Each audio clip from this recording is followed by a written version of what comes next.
اب مشکل بھائی کو منانے کی تھی۔ شام کو وہ گھر آیا تو میں نے اسے ساری بات بتائی، لیکن میری بات سنتے ہی وہ اچھل پڑا۔ میں ایسا ہرگز نہیں کروں گا، میں کسی بڑھیا سے شادی کیوں کروں؟ اسے غصہ آ گیا۔ میں نے اس سے کہا کہ دیکھو، بس تمہیں نکاح کرنا ہے اس سے، ہمارے اوپر کو خطرہ منڈلا رہا ہے، وہ اتر جائے گا، بعد میں چاہے طلاق دے دینا۔ پر میرا بھائی صاف انکار کر کے چلا گیا۔ مجھے حیرانی ہوئی کہ جس بھائی نے آج تک کبھی انکار نہیں کیا وہ کیسے میری بات ٹال سکتا ہے۔ مجھے غصہ بھی آیا، لیکن پھر میں نے اسے ایموشنل بلیک میل کر کے منا ہی لیا۔ پر جانے کیسی یہ خبر پورے محلے میں جنگل کی آگ کی طرح پھیل گئی کہ میرے بھائی کی شادی ایک بڑھیا سے ہو رہی ہے۔ سب مجھے لان تان کرنے لگے۔ میرا غصے اور دکھ سے برا حال تھا، لیکن مجھے کسی کی پرواہ نہ تھی۔ کوئی میرے بھائی کے نکاح میں شامل نہ ہوا، اور پھر میں نے اپنے بھائی کا نکاح اس بڑھیا سے کر دیا۔ وہ دلہن بنی ہوئی تھی، لیکن اس نے چہرے پر گھونگھٹ ڈال رکھا تھا۔ مجھے اپنی بے بسی پر رونا آ رہا تھا کہ میں نے اپنے بھائی کی زندگی تباہ کر دی، لیکن اس کی جان بچانے کے لیے مجھے یہ سب کرنا پڑا۔ دلہن کو گھر لانے کے بعد میں اسے بھائی والے کمرے میں بٹھا آئی اور خود بھی باہر آ گئی۔ وہ صحن میں سر پکڑ کر بیٹھا تھا۔ میں اس کے پاس گئی اور اسے سمجھایا کہ پریشان مت ہو، بس کچھ دنوں کی تو بات ہے، انشاءاللہ سب ٹھیک ہو جائے گا۔ اس پر میرے بھائی نے کچھ نہ کہا اور خاموشی سے اٹھ کر باہر چلا گیا۔ اب میں نے سوچا کہ میں اس بڑھیا سے جا کر دو ٹوک بات کروں کہ میرے بھائی سے ذرا دور ہی رہے۔ اس گھر میں تو آ گئی ہے، لیکن مالکن بننے کے خواب نہ دیکھے۔ پر جیسے ہی میں کمرے میں گئی وہ کپڑے بدل چکی تھی اور شیشے کے سامنے کھڑی دوپٹے سے نماز کے پڑھنے کی خاطر حجاب کر رہی تھی۔ مجھے اس کا چہرہ نظر نہ آیا۔ سنو بڑھیا، میں نے غصے سے اسے پکارا۔ چلو اچھا ہوا وہ دلہن بنی نہیں بیٹھی رہی۔ اور پھر وہ جیسے ہی پلٹی تو اسے دیکھ کر مجھے چکر آ گیا۔ میں گھبرا کر پیچھے ہٹی۔ تو تم یہاں کیا کر رہی ہو؟ میں نے حیرت سے پوچھا۔ وہ بڑھیا نہیں تھی بلکہ جوان لڑکی تھی اور اس کا نام مصباح تھا۔ میں اسے اسکول کے زمانے سے جانتی تھی۔ اس نے ایک نظر میری طرف دیکھا اور پھر خاموشی سے جائے نماز اٹھائی اور نماز پڑھنا شروع کر دی۔ میں بے یقینی کی کیفیت میں باہر آ کر صحن میں بیٹھ گئی۔ میرے ذہن میں ماضی کی یادیں چلنے لگی، اس وقت کی جب میں اسکول میں تھی۔ میری کلاس میں ایک لڑکی تھی جس کا نام مصباح تھا۔ وہ تھوڑی عجیب تھی، اسے اینک لگی ہوئی تھی اور وہ ہمیشہ بالوں کو تیل لگا کر 2 چٹیاں کیے رکھتی تھی۔ اس کے نین نقش موٹے موٹے تھے۔ وہ زیادہ خوبصورت نہیں تھی اور اس کا رنگ بھی سانولا تھا، لیکن وہ پڑھائی میں بہت اچھی تھی، ہمیشہ فرسٹ آتی اور مجھے دوسرے نمبر پر آنا پڑتا۔ مجھے اس سے نفرت ہو گئی کہ یہ کالی کلوٹی لڑکی فرسٹ کیوں آ جاتی ہے۔ یوں میں اس کا مذاق اڑانے لگی۔ وہ جہاں ملتی اپنی دوستوں کے ساتھ مل کر اسے موٹی کہنا، کالی کہنا، بد شکل کہنا شروع کر دیا۔ وہ مجھ سے ڈرنے لگی تھی اور پھر ایک دن وہ غلطی سے مجھ سے ٹکرا گئی اور میں نے غصے میں اس کی چٹیاں کھینچ ڈالی اور اسے دھکے دینے شروع کر دیے۔ ہم نے مل کر اس کا اتنا مذاق اڑایا کہ وہ رونے لگ گئی، اور پھر اس کے بعد وہ کبھی مجھے اسکول میں نظر نہ آئی، اور اتنے سالوں بعد آج وہ میرے ہی گھر میں تھی، اور اس حق سے میں حیران رہ گئی تھی۔ وہ پہلے جیسی بالکل نہیں رہی تھی، اس کا رنگ صاف ہو گیا تھا اور اس کے چہرے سے عجیب سا نور پھوٹ رہا تھا۔ میں اسی سوچ میں سرگرداں تھی جب میرا بھائی گھر میں داخل ہوا اور میرے پاس آ کر بیٹھ گیا۔ مجھ سے بات کرنا چاہتا تھا۔ اس نے جیسے ہی مجھے ہاتھ لگایا تو پریشان ہو گیا۔ میں ٹھنڈی پڑ چکی تھی اور پھر نماز پڑھنے کے بعد مصباح باہر آئی۔ اسے دیکھ کر میرا بھائی چونک گیا۔ مصباح کا چہرہ آنسوؤں سے تر تھا۔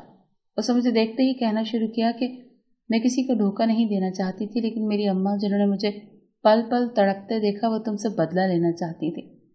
تم جانتی بھی ہو اس دن جب تم نے اسکول میں میرے ساتھ وہ سب کیا، اس کے بعد مجھے خود سے نفرت ہو گئی۔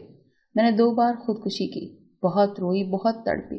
میں مرنا چاہتی تھی، لیکن احسن بھائی نے مجھے بچا لیا اور پھر سب نے مل کر مجھے جینا سکھایا۔ مجھے باہر بھیج دیا اور میں نے اچھی تعلیم حاصل کی۔ میں جیسی تھی میں نے خود کو قبول کیا۔ احسن کا نام سن کر مجھے کرنٹ لگا۔ احسن میرا منگیتر تھا۔ اس نے بتایا تھا کہ اس کی ایک بہن ہے جو باہر رہتی ہے، یعنی وہ مصباح تھی۔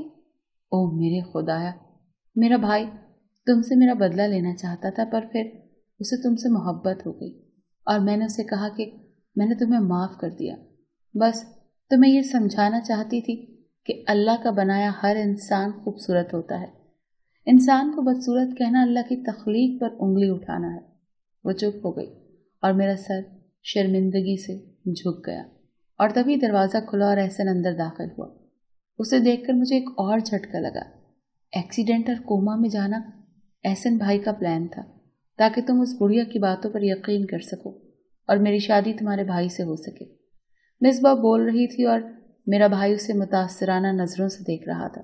یقیناً وہ اس کی ذہانت اور اس کی پاکیزگی اور اچائی کا قائل ہو چکا تھا۔ احسن کو دیکھ کر میری آنکھوں میں پانی آ گیا۔ وہ بالکل ٹھیک تھا۔ میں بے ساختہ اس کی جانب بڑھی اور اسے چھو کر دیکھا کہ وہ واقعی حقیقت ہے یا خواب۔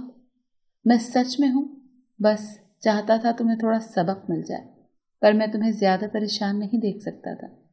اس کی بات سن کر میں رو دی۔ میں نے مصباح سے معافی مانگی اور اس نے مجھے گلے سے لگا لیا۔ میں خدا کا جتنا شکر ادا کرتی اتنا ہی کم تھا کہ اتنے دنوں بعد اللہ نے ہمارے گھر میں خوشیاں لوٹا دی تھی اور سب کچھ ٹھیک ہو گیا تھا۔